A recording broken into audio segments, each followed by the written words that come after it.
We can't disclose this technically to anyone or you're breaking federal law. You can say there are COVID patients being admitted for COVID, but they're considered COVID until it's ruled out. Once they're ruled out, they don't say, oh, never mind, scratch that number. The number stays. You basically treat the patient as if they have it until you find out that they don't. Hello YouTube family, it is me, Miss Dana Ashley. Another YouTube channel called Defending Utah Radio uploaded an incredible video today. They had been approached by an ICU nurse who decided that she was ready to commit civil disobedience to come out and report what she has been seeing firsthand in her ICU. In her message, you will hear answers to questions such as, why are families and friends of emergency room workers suddenly completely quiet and not speaking out at all about what they are seeing in the hospitals? Questions like, how are exactly these deaths being classified inside the hospital, as well as what are some of the other ramifications of this shutdown that no other media is talking about. This video has been edited for the purpose of brevity, but you can go to the channel that originally posted it in the link in the description. I also went ahead and gave subtitles to this woman's voice because it has been altered, but do go to their channel because they say that they have more whistleblowers like this stepping up in the near future. And on that note, any of you who know anything about the truth of what's going on, please get in touch with me. I absolutely will protect your anonymity, and my only goal is to get the word out to the people. Furthermore, any of you who want to keep connected to me, please do see the link to my website in the description. Get me your email so that we can stay connected in case I do get taken down from YouTube, because as you know, that's what's going on now. All right, God bless you guys. I love you, and talk to you soon. Brave medical whistleblowers have decided to come forward so that the public can know the truth. Yeah, I have worked in the medical field for over 30 years, all in Utah, mostly intensive care, and in all areas of intensive care. Every time I'm there, basically every day something is changing. Some new policy, some new... Is that a mandate, or is that coming from... mandates from the company that we as nurses need to follow. Yeah. And many of them don't make any medical sense. Every time I'm there, I find out something new, and it just blows my mind that such rational, educated people are acting in such an irrational way, and harm is being done. Care of patients, real quality care, nursing care and medical care of patients who have nothing to do with this COVID, who are there for, is being compromised. 100%. Wow. We all know it. All of the nurses, all the doctors know it. But our hands are tied. You speak reason and you try and reason, and basically what it is do what you're told. Act, react. Don't stop and think about this logically, just do. It is not based on sound medical logic. It's not. It's all what if. What if this is Ebola, multiplied by 100? Right. What if this is worse than any, and it's not. It honestly is not. And the epidemiologists and the experienced people who have medical background know this, but they are being silenced. So you're saying that there's an environment in the hospital where everybody knows something's not right, and the pressure coming from the top, don't think, just react. Don't think, don't question too hard, because this is important, this is an emergency, what if? And so there's a sense of panic and urgency that is making otherwise professionals just throw logic out the window and follow orders. Is that right? Absolutely. I think that's a great summary of what is happening. One thing that you need to understand about patients who expire in a hospital is that usually the doctor, there are many, many reasons why a patient that contributes to their death. Usually, in most cases, the doctors on the death certificate only put the main contributing factor. So if someone came in with brain cancer or a bleed or some kind of terminal thing, and then that led eventually to respiratory failure, and that's how they passed away. What gets put on the medical record is totally up to the doctor's discretion. And a lot of times they don't think about it until they're just filling out the certificate. And what people are not getting, which I know from this experience of having patients expire in the hospital a lot, is there is pressure right now in the medical community to, even if the COVID, even if that patient has a positive, or if they don't, well, there are people who are rule out COVIDs right now, which is what the majority of the patients in Utah hospitals are right now. And I haven't followed around the country as much, but rule out COVID, you basically treat the patient as if they have it until you find out that they don't. And that is where the insanity is taking place, where a doctor who is overworked and trying to deal with multiple things at the time, you bring the death certificate of a person and say, hey, what do you want to put down as cause of death? And they have guidelines that they need to follow in that as well.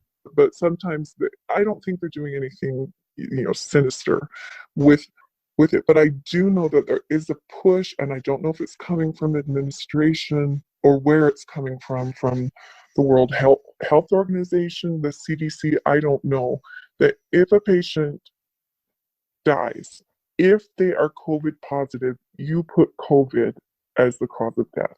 I think that the HIPAA rules are being manipulated, are being used to the advantage of those who want to not disclose information that would actually make people more at ease and go, oh, this person was a brittle diabetic. Oh, they had obese, all these other things. There was a patient who passed away in a nursing home under hospice care, which means you're basically you're dying because they had I don't know how they ended up getting a COVID test. That's bizarre that you would do that on a hospice patient, but that they would get a COVID test positive. That person didn't die of their terminal disease. They died of COVID.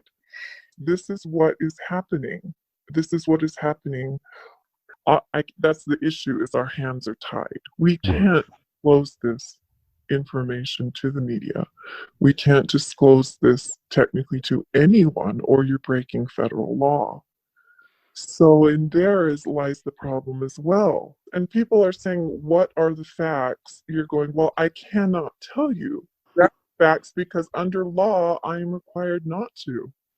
It's a tough situation to try and wake people up because they want to hear exactly why you're saying what you're saying, but you can't tell. Just in general, if it were not this situation, and official guidance from the federal government said, do this, something that was really bad. Under normal conditions, would their thinking side kick in and say, well, this violates my Hippocratic oath to do no harm? Would that normally be the culture? Yes. Of we can't follow that no matter what the guidance says? And absolutely, it would be. And I think, and the thing to remember is that each practitioner, even though that you have two entities that you're operating under. One is your own personal license, where you as a nurse have the right, and you as a physician have the right to say, I will not do what I'm being asked because it is doing harm. You have the legal right to refuse. But there's a different set of rules when you work for a facility or an entity. All preventative care at this moment is shut down. No one is getting preventative care. Dental, medical, and everything is geared around if you have an emergency. I did hear a conversation of two cardiologists basically saying there are probably a lot of people who are just staying home and having silent heart attacks in their home. They're experiencing symptoms, but they don't want to call an ambulance. They're not allowed to go into an Instacare, so they're just opting to stay home. This whole crisis. It's not even a crisis in my mind, but Manufactured crisis. yes. And the other issue is organ donation. I don't know if you've researched or looked into this at all, but donor services, they have been nearly completely shut down at this point in placing organs for the recipient list. So this is getting into what you're saying of how this is actually costing more lives because A, preventive care, and B, we're not doing, life-saving organ transplants. Absolutely. It has been shut down, and these are beautiful, healthy organs. People could have used them. All the hype that's going on about this, is it as dangerous as everybody's saying? What's the real data showing us? This is where it's very difficult, and I don't know that anyone can get the true data. I think the true data is hidden. One factor of that is that the inconsistency of the testing. I was reading one night all of the patents that were being submitted for the different testing machines for approval, and they all did it in a completely different way. And as the lab worker said, you don't know for sure. You can't say 100% positive that if their test comes back. Some are being sent out to facilities. Some of them are done in facility, and every one of these are not uniform testing. So there you've got that issue. Then you've got that comorbidities are not being taken into account. They're not being reported. And then you can say there are COVID patients being admitted for COVID, but they're considered kind of COVID until it's ruled out. Once they're ruled out, they don't say, oh, never mind, scratch that number. The number stays. I can't tolerate the dishonesty and the lack of integrity and the giving in to the emotional side of it. We're acting as if everyone has end stage AIDS. We have an immune system that is constantly being bombarded by invaders that our body just takes care of it and we don't skip a beat. Mm-hmm. They're treating every single staff member and patient as if they have no intact immune system. They're not facing it with rationality. There's no ration. I don't hear anyone saying, hey, do this to strengthen your immune system. Get outside, get sunshine, eat healthy food. Any of your unhealthy habits that stress. Here's the thing: stress is one of the top producing. When you produce cortisol in your body and you get this stress response, your immune system is weakened.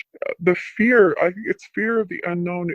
It's taking advantage of uneducated people who do not understand how their bodies work and do not understand the physiology of the amazing immune response that your body produces. Mm-hmm. And they don't understand the basic concepts of freedom and liberty. This is the prime environment and situation for people to come in and take control. The population right now is prime to be subject to tyranny. And what can I do about it personally? I can do something like this.